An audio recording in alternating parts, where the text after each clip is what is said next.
Israel మనకి సాంకేతికంగా మంచి స్నేహితులు. ఇజ్రాయెల్, రష్యాలు. రష్యా యొక్క ప్రకృతి వనరులు, ఇజ్రాయెల్ యొక్క టెక్నాలజీని భారతదేశం మానవ సైన్యం ఉపయోగించుకోగలిగితే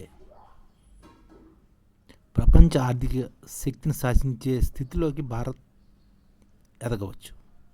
ఇప్పుడు ఇజ్రాయెల్ గురించి తెలుసుకుందాం.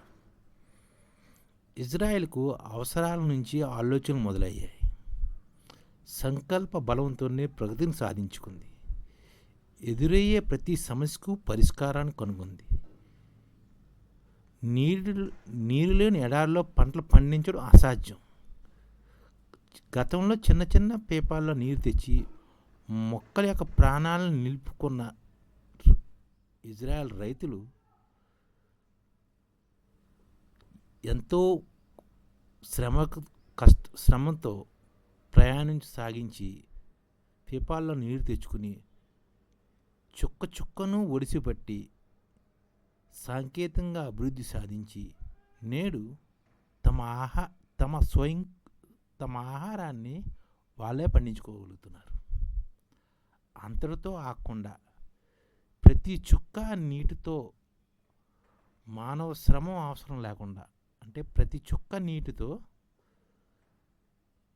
మానవ శ్రమ అవసరం లేకుండా పంటలకు ఎరువులు, సూక్ష్మ పోషకాలు ఎలాగ అందించాలో ఆలోచించి, అంటే ఒక మొక్కకి ప్రతి నీటి చుక్కతో పాటు మానవ శ్రమ అవసరం లేకుండా పంటకు ఎరువులు, సూక్ష్మ పోషకాలు ఎలాగ అందించాలో ఆలోచించి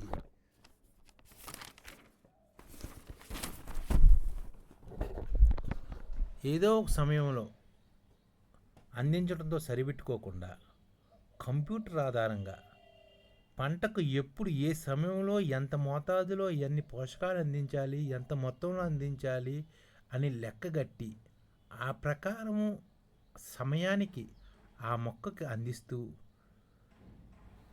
ఏ విధంగా అత్యధిక దిగుబడులు సాధించాలో అని సాంకేతికపై పట్టు సాధించి ప్రస్తుతం వ్యవసాయంలో ప్రపంచానికే ఆదర్శప్రాయులుగా నిలుస్తున్నారు వాళ్ళు.